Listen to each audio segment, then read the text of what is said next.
Andy, pleasure to have you here today. Thanks for having me, man. There's a few things about you that I kind of want to understand. Yeah. And I don't really want to do like a panel where I ask you a lot of questions I prepared, although I did prepare. So the first thing that I find very interesting, and maybe I feel your vibe, is I looked at your LinkedIn and you have some very interesting job titles that I think some people wouldn't typically think to write. So like you're a proud partner with Walmart, you write, or you're a pants dealer for Bonobos. Is that how you pronounce it? Bonobos? Yeah, you nailed it. I've heard it Well a few done. times recently. Yeah. And then you also wrote, for Pi, you wrote Slack admin. Yeah. Which I think is super awesome. And I'm just like, where did that come from? Like, did someone like rub off on you with that energy, or did you find that somewhere? Where'd that come from? I think about Mark Laurie when you ask me this question, because he was my boss the last time I had a boss. You know, we built Bonobos, it took a decade. Then we exited in 2017. We were acquired by Walmart. Mark had been brought into Walmart through the acquisition of Jet. And this is something no entrepreneur says. They're like, you know what I need to do in the next stage of my career? I need to be an employee. You know, I need to work for someone else. So it's very humbling when I felt like it was humbling to go from being a founder and being at the top of an organization with 600 people, which was roughly the Bonobos headcount when we sold it, to one of 2.4 million Walmart associates, right? It's like, I'm a small part of this. I'm a tiny part of it. And that was just a realization for me of most people at a company are serving the mission. They're not the boss. There's one boss. And at Walmart, that was Doug McMillon, who was a phenomenal leader to watch in action. So that was my boss's boss. And he was very much a servant leader approach. And then Mark was my boss, who was running the US e-commerce division. And what I noticed about both of them was this mixture of audacity for what they were trying to do, but a humility in their own ego about how to show up as leaders. And I'll give you one tangible example. Okay. They didn't talk that much during meetings. So you could have an hour meeting and they would talk for 5 minutes, maybe 7, and spent most of the time asking questions. And then when it came to their opinion, they would get polled. Someone would be like, well, Mark, how are you thinking about this? And I was like, this is crazy, because I thought what you should do as a founder is you talk for 45 minutes of a meeting, right? And like people are taking notes and you're like running it. And then what I realized from them is like, a lot of leadership is just asking questions, unlocking the talent of your team. And so that was where, I thought about my role at Walmart and I was like, I guess I could put senior vice president of digital brands, but what was cool about it was that I was a Walmart associate. Like I was just one of 2.4 million people. And I didn't get that until I worked for someone else. But when you got acquired by Walmart, did you felt that you were just part of you entered in from a very cool position. It's not like you just applied for a job and you got it, but you felt that way? Well, let me give you the numbers. So let's do the analytical side of it. Mm-hmm. I think when I joined Walmart, it was 500 billion of revenues. I think I'm thinking about that right. Hundreds of billions of revenues, and Bonobos was 125 million, right? So there was a lot of fanfare to the acquisition, and it was a $300 million acquisition and all, the number was big-ish, I think, by startup standards and exit standards. But in the context of a company that's doing 20 billion of operating income, of profit, it's a drop in the bucket. Like literally, numerically, it's a drop in the bucket. So I was lucky to come in with as broad of a remit as I had. And relative to the business that I was running, it's crazy that I was an SVP because there were other SVPs running a $25 billion business. Like the woman who was running apparel, Deanna Baker, sensational leader who's now the chief commercial officer at Monica and Andy, which is a company I have with my sister. She was running a $25 billion business. And if you looked at my whole business unit, it was 250 million. That's 1%, right? Is that even one? Yeah, that's 1% of the size, if I'm getting the math right. So that's where I was like, I am I got a big title, but I am a drop in the bucket. So I need to show up like that. I need to serve the mission. I'm not the boss anymore. And I'm trying to bring that mentality into what I'm building now at Pi. And I acknowledge, like, I'm the founder and CEO. This is a big job. But at the same time, I have that memory of what it's like to be just one of many, and trying to bring that understanding into what my team is experiencing. Because it's maddening not being the boss. Like, when you don't get to make the decisions, it's difficult because you have to disagree and commit. And so I'm grateful that I had those 3 years to remember what it's like to be an employee, and I never want to do that again. I never want to be an employee again. So that's interesting, because I was wondering what that time in between being acquired to starting Pi felt like. Yeah. And then what I'm curious about is Pi. Why are you building something new? Why continue building? It sounds to me like part of it might be of not wanting to be an employee, but I also hear some of we're only a small piece of Walmart, and there's so many bigger things out there than just Bonobos, which is crazy to think. But why continue building? I think it's a compulsion to create something that is in my nature. I tried to see if I could not do it. And I had a moment where I was like, all right, I'm going to try to just take a step back. I wrote a book, which was actually a lot of work. That's like a cool act of creation. And then I just was like, I'll dabble in a few things. I raised a venture fund. I kind of started this thing called Pumpkin Pie, which And is this was the time after being acquired. Yeah. Okay. And we had a kid, and we moved from New York to Chicago. And at some point, I missed having a tribe. Like, I missed having a crew that I belonged to every day. Like, I like to think of it as being the mayor of a small town is the best. Everyone knows your name. You know, it's very familial. That's what it's like to be a founder of a company that's got not that many people, right? Which is a startup. And this time I'm savoring it. And I think that's in my nature. I need that to feel important. And I need to be working on a mission that feels like it's advancing us in some way, right? Like society, humanity, we're moving forward. And I'd like to be the kind of person, I guess, in some way that had more, I don't know, was more egoless, or could kind of sit back and enjoy life, so to speak, or just like focus just on being a great dad and a husband and a friend. And, you know, I just don't have it in me. Like I go stir crazy, or I get a little depressed. I need that thing that gets me up in the morning and going. Are there any other things in your life other than businesses that keeps you going? Like, for instance, I love cooking. Yeah. So I might spend an unreasonable amount of time making dinner some nights. I love racket sports. Yeah. I love chess. And I love watching Chicago teams. Like, yeah. I know who the Bears could draft tomorrow at the 25th pick. Like, why do I know that? Like, I know 5 or 10 people they could draft or something like that. When you were living in New York, who did you care about? In New York, it was easier to unplug from the Chicago sports scene because there's like so much going on here. But in Chicago, it's like, it's in the water, you know, it's the local religion. And then another thing is, you mentioned your book, you wrote your book. What do you feel that, like, what was missing in the world before your book existed? You know, I think my journey is with bipolar 1, right? At the intersection of building a startup. And as I say, I'm like, you know, launching a startup and losing my mind. It's sort of these ups and downs of the entrepreneurial journey. And then there's the ups and downs of a mood disorder, and those things can feel like they're the same, but they're actually different things that can be happening at the same time, right? Like having bipolar can amplify the ups and downs of the startup journey. And sometimes it can cloak it, right? Like, it was easy to explain away the mood disorder for me and for other people as like, oh, he just has a hard job, right? Or I'm riding the roller coaster of building something. Well, it's like, no, I'm actually really depressed right now in a way that is more so, right, than a low point in building something. So I felt an obligation to share, this is actually the real shit of what went on. This is way more interesting than the business story of how we pioneered direct to consumer.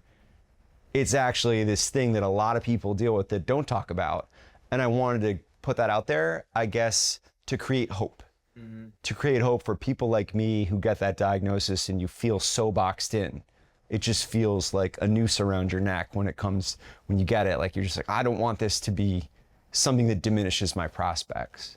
And I wanted it to be more like, wait, this could be a latent superpower. And the same for the families of folks that have bipolar. It's like, oh no, this is something wrong with my brother or my son or my daughter.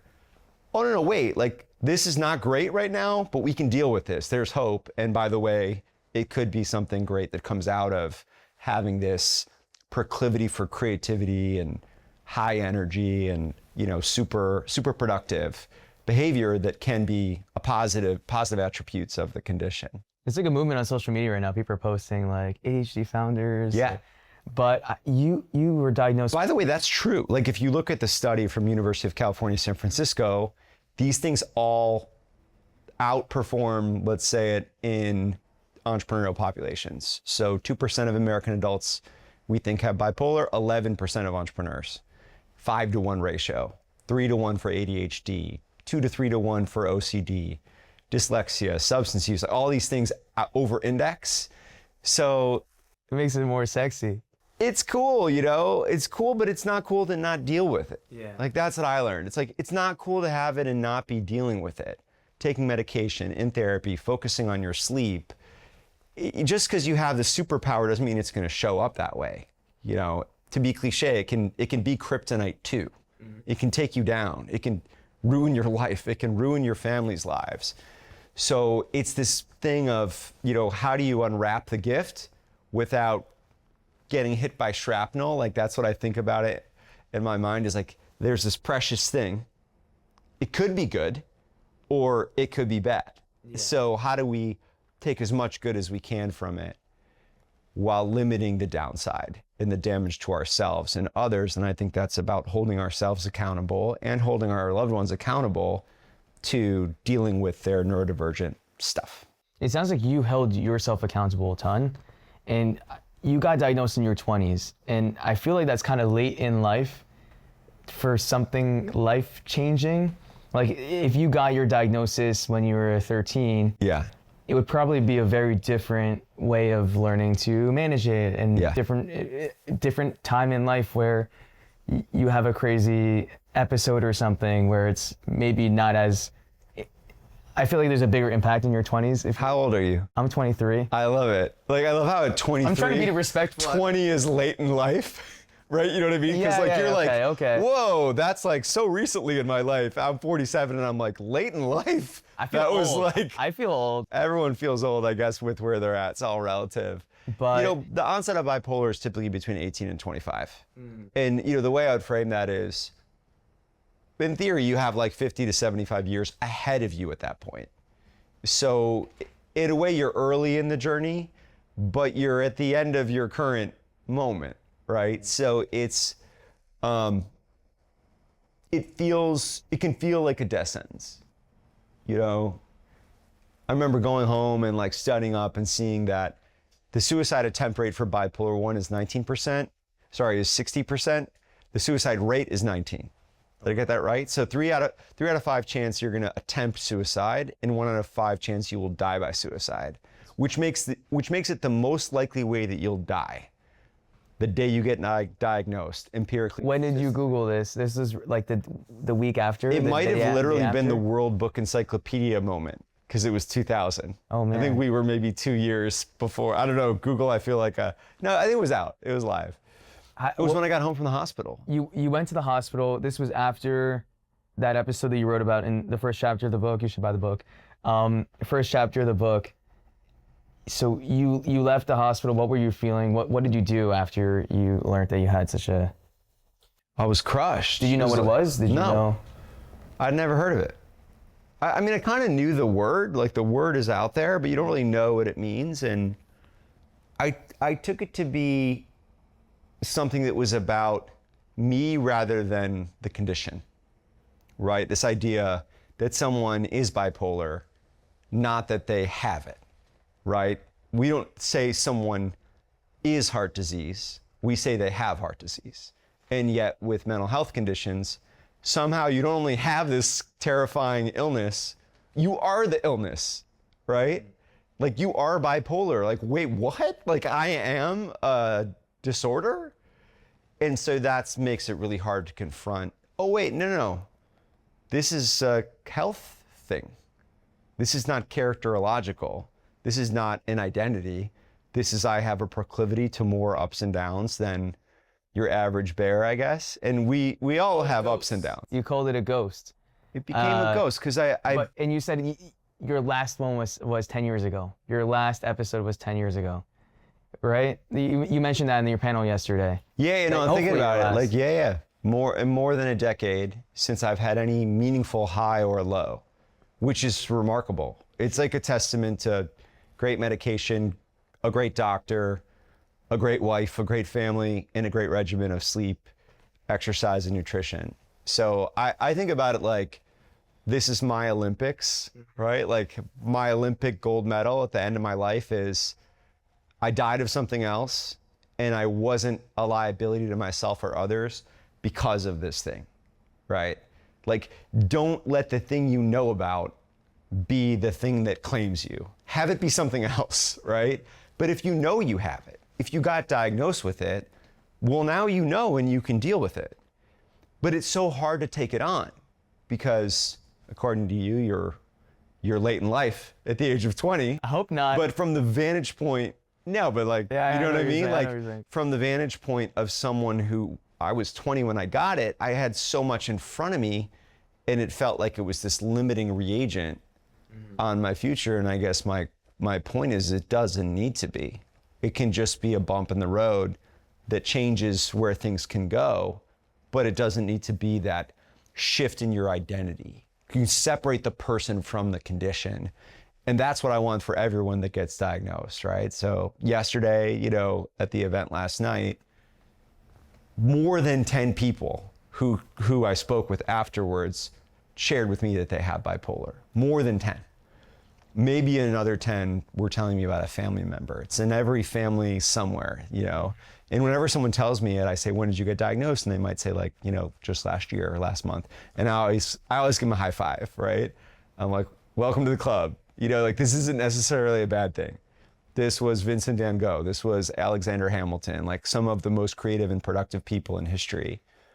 And how lucky are we to live at a time where there's great medications, we understand it well. Are there any misunderstandings that you think people still have in right now? I mean, of course. Like this stuff is hard to diagnose. People see, I don't know if I could bring this up, but people see Kanye and it's kind of misunderstood. I don't know if you have any opinions on. I totally have like a take on Kanye.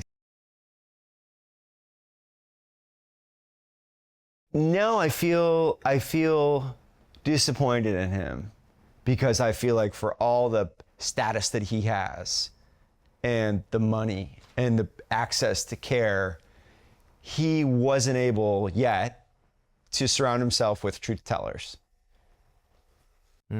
Right? Like the people who could hold him accountable so that he could hold himself accountable. Right? It's one thing to have it, which, as he said, I'm not diagnosing him, he said it, but it's another thing for it just to recur again and again when you have the access to care and the means to deal with it. And it creates real damage to have someone out there running amok like that, whether it's the anti-Semitic stuff or, he causes harm when he's in a position to be a beacon of hope with, hey, this is something that I dealt with. And I know it sounds like he got a little bit more under control and I don't know, he issues his apology and stuff like that. And then I know someone who knows him and was telling me he like just surrounded by yes people. Oh, wow. Right? So I guess rather than casting aspersion, I should be grateful that I have so many truth tellers around me, starting with my wife, Manuela. Like she was just so clear, hey, this isn't a big deal. P.S. This is after I assaulted her and her mom. I know. Think about the kind of woman. Think about the indomitable strength. What and were you empathy expecting to get dumped? Yeah. To get dumped. I mean, I thought it was done. Were you expecting your company to be over or something, or like? Yeah, I expected to have to step down. I didn't think it would be unceremonious. I didn't think it was going to be like you're fired. but I thought I'd have to step down, take a leave of absence. I thought Manuela was going to take a leave of absence for me. You know, right after this, I'm going to have a meeting here where we're at with some investors. Then I'm going to go see my mother-in-law, right? And my mother-in-law, I also assaulted during the mania. And how amazing that Manuela and her family were like, it's okay, but there was 100% accountability. You have to see a doctor. You have to take your medication. You have to deal with this shit. And if you do, great. It's just like any other condition. But if you don't, as my mother-in-law once said, you're out. And that's just beautiful. Like, that's perfect. Acceptance with accountability. That's what anyone in any kind of a crisis needs. And then another thing, I just want to go through a couple more points. I'm sorry if I'm speeding through. This is a very important one. But you mentioned that like you need to have, I forget the exact wording that you mentioned. You need to have like a platonic best friend in your workplace. And I'm wondering if you had that person in your workplace, where did that come from? That you believe that this is something that people need? Oh, yeah. Chris Travers, that's his name. He was our general counsel. Well, he was many things at Bonobos. He was at once a chief of staff, then a general counsel. At some point, he ran HR and business operations. Then he was a COO of the business unit when we were acquired. I just looked up to him, right? I think it's important as a founder, especially when you come in when you're really young, or in your case, really old, depending on how you think about it. You're 25, let's say, and you're building something. I know, I'm having fun. It's cool to have someone inside the company, you know, who's 10, 15, 20 years older than you. Because life, there's something to perspective and wisdom, right? So Chris would be someone that, he worked for me, but I felt like I kind of worked for him. Yeah. Does that make sense? He just knew more about life. And he saw me clearly, and he was like the company psychologist. And I love hiring people like that because they become someone that you can lean on. You know, founders need friends too. And at the end of the day, you are the boss. So it's not like not a natural friendship, because the beauty of a natural friendship is it has no reason to exist other than the fact that it does. Like, there's no familial obligation. There's no blood tie. There's no business tie. It's not a relationship where you're married or committed. It can just rise and fall. It's like the free market of human relationships, and it's just cool to have that inside whatever you're building, and then outside of it. And that was sort of what I was getting at yesterday in terms of why I started Pi. Was I didn't have that in Chicago. I didn't have it through work. I didn't have a tribe or a community that I belonged to that I was building. I didn't have other communities that I belonged to. I have a question. I didn't have any fucking friends. I have a question, because I'm skeptical, and respectfully skeptical. Let's go. You're a cool dude. I can't, in my head, I don't picture you in Chicago not having friends. I mean, you didn't have friends, but did other people, if someone knew you, would they assume that you didn't have friends and that you were in the place where you were? Would people look at you and... It doesn't matter what they assume, because it's like... It's your life. It's my experience of it, right? And just because you have the capacity for friendship doesn't mean that you have it, and that you have it locally, right? And I think this is something that's interesting about the world that we live in, where we can have close relationships, but because of the nature of upward mobility in the world, but in America in particular, you follow the best opportunity, right? Mm-hmm. Everyone goes to college if they can, the best school they get into, wherever that might be. Then you follow like the best job. And you actually don't stay with your crew. Frequently you leave your tribe. That is batshit. Like, for 200,000 years of human history, that is a wildly unnatural phenomenon of the last 200 years, right? Which is a blink of an eye, that we leave. Why do you think that is? Well, I mean, part of it is just sort of the nature of these revolutions that we've gone through, right? Damn airplanes. Yeah, totally. Like Industrial Revolution, like creation of wealth, moving out of an agrarian economy. There are other people who can summarize that better. But I think in America, it's sort of like this unique idea that is a superpower and a liability of our culture, which is it's a very work-driven thing. It's a very like, what can I accomplish thing? Mm-hmm. And I think we need that sense of like, what can I accomplish in my family and my personal life? What have I accomplished as a friend, right? And, you know, just about a month ago, we lost my cousin's husband to a heart attack at 47, dropped dead. And it was jarring to say the least, and obviously crushing for his wife and our family. And he had 10 people come through, friends of his, stand at his wedding and just testify to what a great friend he was. That he showed up, he was there for life's most important events, and that he changed the meaning of those events, not because he did anything unique, but because he was there, right? And that's hard to do if you're not physically co-located, right? The definition of showing up is like being there. So it is absolutely true that when I got back to Chicago after 13 years in New York, I had friends in my life, but none of them were there. And you can't like fake a friendship or accelerate it. You know what I mean? No, if it's not the right person. It takes time. It's gotta like bake. It takes time. There's so much repeated interaction to create memories and experiences and build trust. So it's true. And now I'm 5 years in and I'm like, oh, I got a couple friends now. But it takes time for friendships to build. I like how you kind of you made a formula for how to make a friend. Yesterday in the panel, you mentioned you need to be in the same place, you need to have shared vulnerability, and I forget if there are any other pieces of the equation. I borrowed it. So when pie wasn't working, early days, it was called pumpkin pie originally, I was told to give up. Like our investors were like, give up, it didn't work. And I was like, give up, like I know you can, but I'm not ready. Like I love this project. There's nothing else I want to work on. That would be kind of your first failure, no? I fail all the time, but the idea of like failing in aggregate with something that I'm building that people have worked hard on and that I've raised money for and that I care about, like, I don't want to. Like, I want to figure it out. And I read a book called Platonic by Dr. Mirza Franco, and she shares in the book the science of connection, and that's where I learned about how you need to run into someone 5 to 10 times in a group setting, and then you need mutual disclosure of vulnerable information. And those are the two ingredients that lead to what can later become a friendship.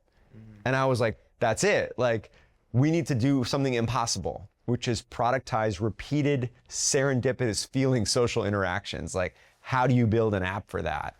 And that turned into what we're building now with People I Enjoy, which is pie. Where did pie come from? Like, where did People I Enjoy, what came first, the acronym, the name?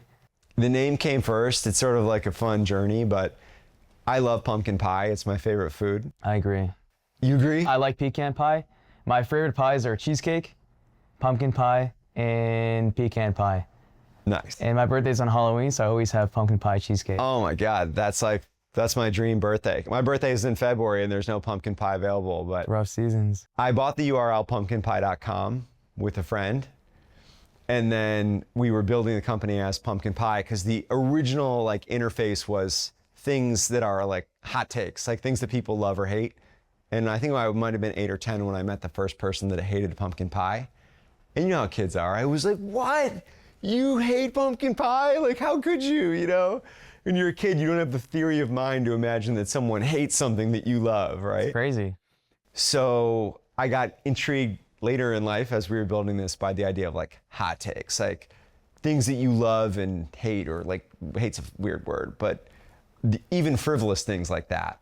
How do we build a personality graph of what those takes are, the things that you love and dislike, and can those be ingredients in human connection? So that's how we started. And then pumpkin pie was just a mouthful. I started hiring people that hated it, and it was like, well, why don't we just drop the pumpkin? And it became pie.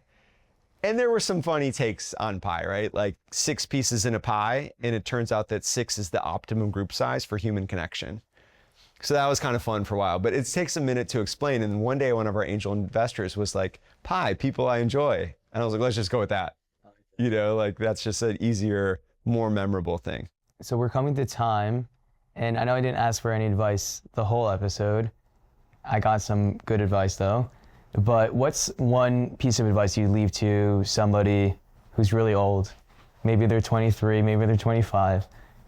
What do you think they should be focusing on? I have a mentor who was a professor of mine at Stanford GSB.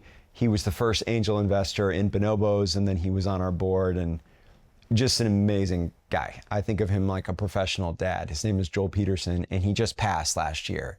So I reflect often on the things that he said now that I can't call him. You know, it's a little voice in my head, the things he used to talk about. And he had this great one, which is, you catch more flies with honey. And I'm sure you've heard it before, but it's this concept that if you want to build a great culture, there's sort of a vibe out there that you need to be a dick, right? Like, to build a winning company, you need to be really hard on people, like tough, like the classic archetype, the Steve Jobs, the Elon Musk, like that's what we celebrate in our culture. And Joel was different. Joel was like, no, the way you build a great culture is through specific positive feedback, that there are no diminishing returns to specific positive feedback. So you'd never say like, Asher, like, great job with the pod, that was fun.